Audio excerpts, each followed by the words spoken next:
Okay, so here's what's going on. Fresh haircut, beard not as long, got the clippers in from Amazon. All right, troubleshooting the ice maker today. So this ice maker normally goes in that hole. I've had issues with it. It's like 10, 12 years old. So what I did is I went online and I printed off the repair manual, right? So if you go to page number 40 here, this is the service test mode, diagnostic mode instructions. So it tells you how to put it into test mode. Not sure how many appliances have this, but mine does. Okay, so here's the deal.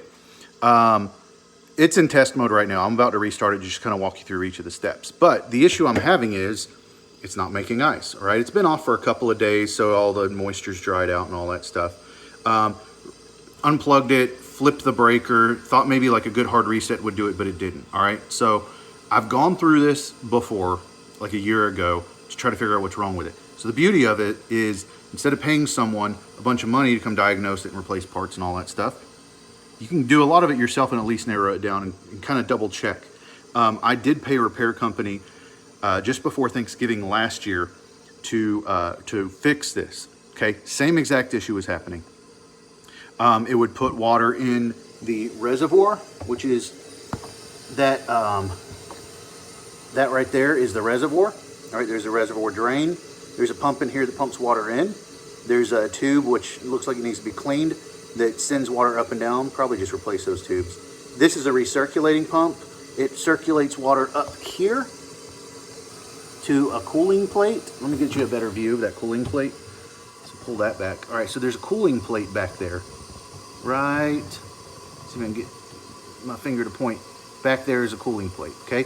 So what happens is it cools that plate, circulates water from the reservoir over the plate. It runs over it like a waterfall. It freezes it. When it reaches a certain thickness, that plate heats up, melting the bottom of the ice plate, sliding it onto this grade of metal wires, and then those guys heat up and melt the ice, and then it falls through those wires into the bin, and you get your ice, okay? So that's how it works, right? Water goes into the reservoir, that pump circulates it up, water falls it over here until it freezes. It's about 4.5 degrees Fahrenheit is what that plate gets to. Freezes, reaches a certain thickness, plate warms up, melts it, goes onto the grate, grate melts it into cubes. So it's great, it's beautiful, makes ice. Well, it's not making ice. So here's what I'm gonna do. I'm gonna go ahead and turn this off, hold the off button for 3 seconds. Okay, everything's off, right? Nothing's on. Okay, so here's what we're gonna do. To put it into diagnostic mode, it says drain the reservoir before entering service mode, which I've already done, okay? Which you could do by just releasing that cap down there and draining it. Turn it on. Okay, don't do that yet. Read the rest of it. Read step 1, 2, 3. All right, turn it on. Within 10 seconds, press and hold on and clean. Within 5 seconds of the time the lights start flashing, right? Release when both lights, all user interface LEDs begin to flash. Then within 5 seconds of that, press and release the off pad, which gets you into step 0, right? Entry into the test mode. All right, so we're gonna do that. It's kind of hard to do this with one hand, but we'll see if we can do it. All right, so turn it on, and then I gotta press and hold these two until everything flashes, then I have to press that within 5 seconds. So on, pressing both, gotta take some muscle, there we go, and then press off. Bam, okay, did that work? Test mode, on. Nope, try it again. Okay, off, on, press both. Everything flashes, press off. All right, all the lights are on, right? On. Cool, all right, so we're in step 0. Bin thermistor, press off pad to advance. Okay, so you press, come up here and press off. So that goes into step 1. Third light is solid, bin thermistor. On, solid, okay, off. Okay, so we're not in that step. We must have gone to this step. So I forgot to pay attention to this step. So let's start over again. The only bad thing about this is that you'll have to start over if you jack stuff up. Okay, everything's on. Okay, good. cycle. Oh, all right, that one was on and those two were off. So I was just being impatient. I guess after a few seconds, it automatically, the off pad is used to advance the step. The exit manual Diagnostics, press the on pad. If there's nothing within 5 seconds, the product goes into automatic diagnostic mode. Okay, so we're at off, off, on. Okay, solid is okay. If it blinks, it's open. If it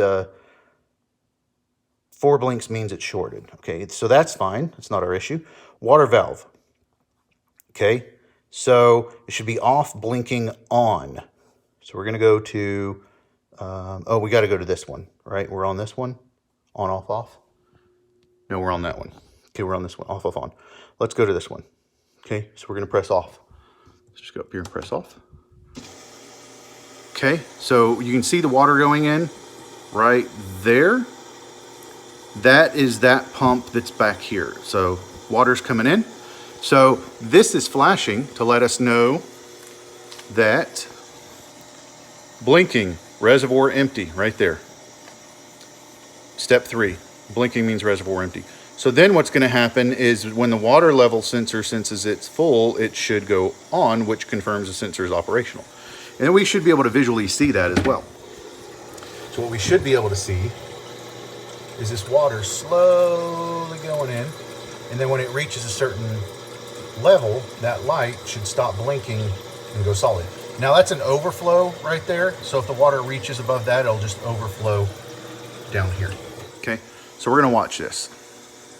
Blinking, blinking, blinking, blinking, blinking, and it should stop soon.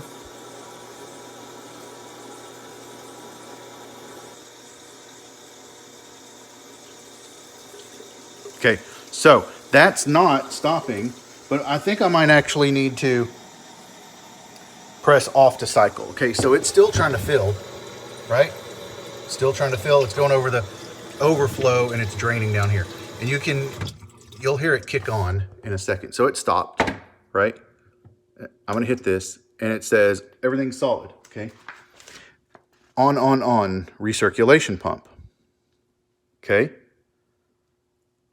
All right, everything's on, but I don't hear the recirculation pump. What you should hear is you should hear this pump down here circulating water up through the tube onto this plate, and it's not doing that. Nothing's happening.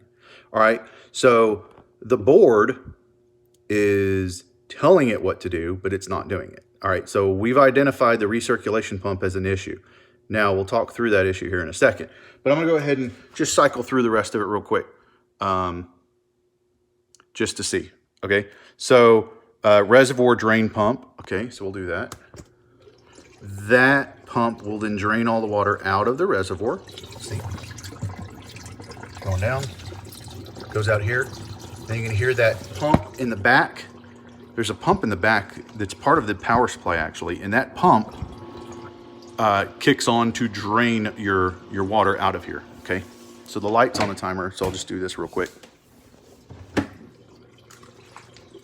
Okay, on, off, off, reservoir drain pump. Step 5, okay? It's empty, so we'll hit off to cycle to the next one. On, clean. You may have just heard the compressor kick on, so now it's gonna circulate that refrigerant. Okay, step number 6, compressor and condenser fan, which we just heard that kick on. On, solid while cooling, right? And then we have off, let's see. It'll blink when the evaporator thermistor reaches 4.5 degrees Fahrenheit. You should see a full frost pattern, and then that's on. Okay, so that center one will blink. Now this takes a few minutes, okay? So I have a laser thermometer that I can use to shoot back onto that cooling plate back there and figure out what the temperature is. And I checked it a few minutes ago, and it does reach 4.5 degrees. That light does come on, so it does acknowledge when it reaches 4.5 degrees. So I know that's working. Step 7, we'll go to that. So what this does is you can actually hear that hot gas kind of circulating out. So it's no longer cooling the plate back there. That plate's no longer cooling, it's now actually heating. So it'll reach up to 50-something degrees Fahrenheit, which it says right here. On solid while heating, blinking when the evaporator thermistor reaches 52 degrees Fahrenheit.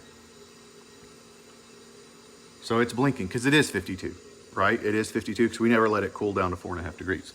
Okay.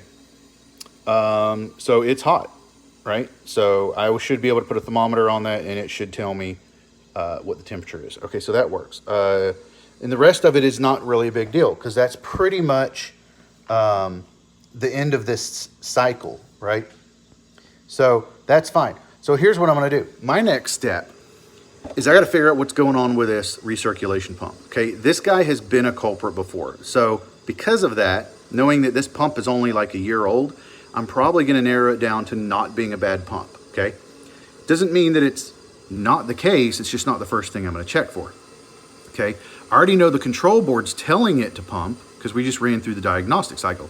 That company I paid to come out here never did the diagnostic cycle. They assumed the control board was bad and charged me $700 to replace it. Didn't fix the issue. I'm going to assume I'm running into the same issue I ran into last time. So what the problem is there's a wire from this that goes all the way up to the back corner, way in the back corner of this. So I'm gonna have to pull off most of this stuff to get back there. That wire has a connector on it. That connector connects into the main wiring harness for the unit. That wiring harness runs up the back corner of the unit behind the outside panel. That wiring harness goes to your control board and your power supply, okay? So all the signals that come from your control board to tell all this stuff what to do come through that wiring harness.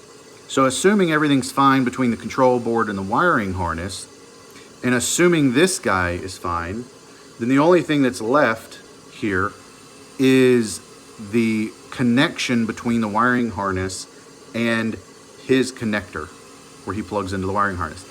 That was the issue before.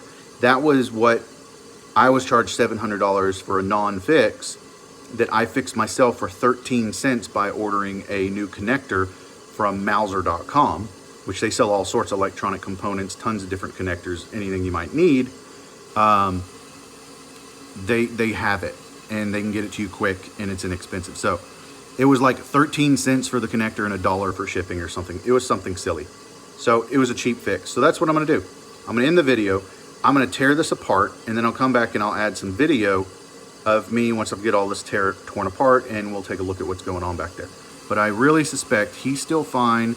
Everything else is still fine except for that connection, probably corroded out due to moisture. That connection of him to the wiring harness. So we'll take a look at that.